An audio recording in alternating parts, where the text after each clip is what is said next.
이분이 지금 전과 몇 범이고 어떤 내용으로 전과가 생겼고 그리고 살인이나 폭력 전과는 아니기 때문에 아이에 대해서 물리적으로 위해를 가하진 않겠지만 그래도 집안 물건을 가져갈 위험이 있으니 그걸 조심하라고 살펴보라는 내용들이 담겨 있어요.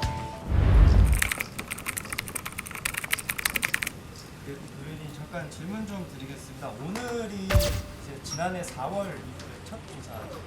네, 맞습니다. 공수처 조사 첫 조사 이후로 지금 1년 정도 되셨는데요. 네. 사건 처분이 좀 많이 늦어졌다라는 느낌도 있으실 것 같아요. 좀 한 말씀 부탁드립니다. 우선 공무상 비밀누설 혐의 관련해서는 공소시효가 한 분에 해당하는데 그 3월 29일이 시효 만료라고 알고 있거든요. 근데 검찰에서 이제 저도 수사를 받았고 또 피의자인 이정섭 검사 그리고 배우자 그리고 저와 지금 소송 중인 그 법률원 관계에 있는 사람도 수사를 받은 걸로 알고 있습니다. 그런데 이렇게 촉박하게 시효 만료 직전에 공수처로 사건을 이첩한 부분에 대해서는 저도 안타깝게 생각합니다. 지난번에 며칠 전에 휴대전화 3개 이미 제출을 하신 걸로 알고 있습니다. 네. 이 외에도 외장 하드와 USB도 제출하셨는데요.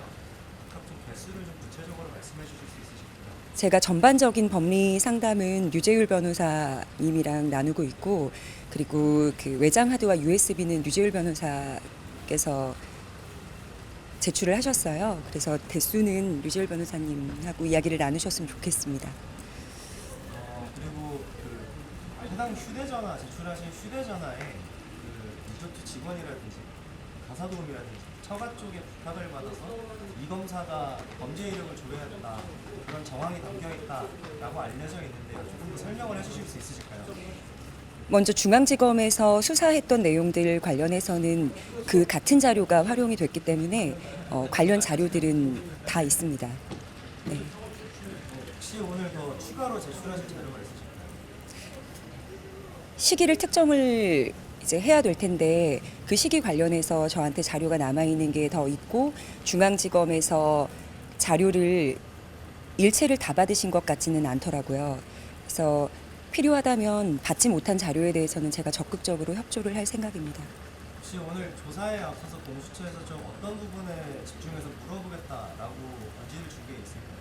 언지를 따로 받은 건 없고 전화 처음에 협조 부탁 전화를 받았을 때 중앙지검에서 저는 이미 한 사흘 정도 수사한 내용이 있기 때문에 조사받았을 때 그 수사 자료, 조사 자료들을 다 받으셨다면 그걸 토대로 조사를 또는 수사를 하실 수 있지 않겠냐라고 말씀을 드렸고 그런데도 불구하고 참고인 추가 조사가 필요한 걸 보면 새로운 혐의가 발견이 된 건지 아니면 조금 더 보강해야 되는 수사가 있는 건지 그거는 이제 제가 조사를 받아봐야 알 것 같습니다. 휴대폰 제출하신 거에 담겨있는 범죄 이력서를 전화하는 메시지 같은.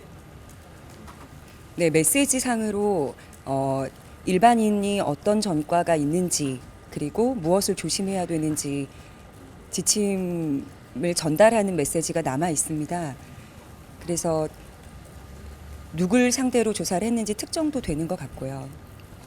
그리고 그 밖에 공소시효가 아직 살아있는 다른 분들에 대한 수사도 이걸 시작으로 더불어 진행이 될 거라고 추측합니다.